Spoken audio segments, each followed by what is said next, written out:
When he is already assured that his beloved is, because he is written for his beloved, anyone whom we love with our heart, otherwise also that love remains. Basically that is what it is. A very romantic sonnet, of course, and Shakespeare is known for his tragedy, but all his tragedies are surrounded what? With the love stories. That is what. So because he assures that I have written for my beloved, my friend. Okay. Now he is very perfect about his poem. He says that whatever he writes is poem. Poem means verses. Also he has actually penned the word verses. Poem, what happens? Poems remain for the generation, because the generation will read. Next generation to next generation. It will keep on moving. Shakespeare had written long back. After so many generations have come, everybody is reading Shakespeare. So it is again an immortality. So that is what. Because what happens is, generation, when they are educated and all, they understand. When something we understand, that remains in our mind and heart. So they understand. So when it is understanding goes, that remains.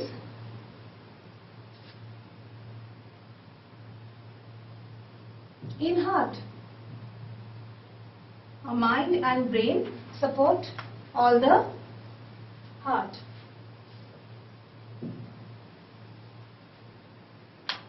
After that, remains in the heart. Because it remains in the heart, so it remains forever. It doesn't go away. It remains forever. Now, we may say, the paper also is a mortal thing. As the buildings, monuments are the mortal thing, paper is also a mortal thing. It also can get washed away. It can get torn. It can get worn out. Then what happens? What doesn't remain? It might get destroyed with the time.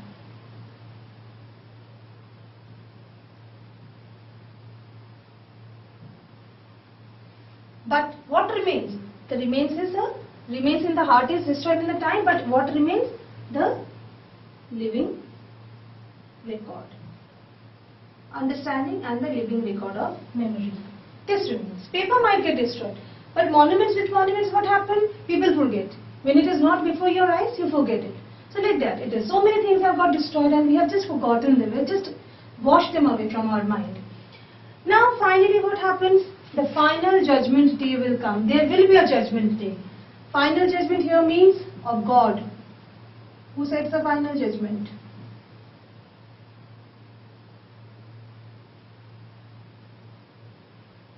Final judgment is delivered by God. He will do it. Now, the final judgment also can be for two things. First is for powerful, and the second is for beloved.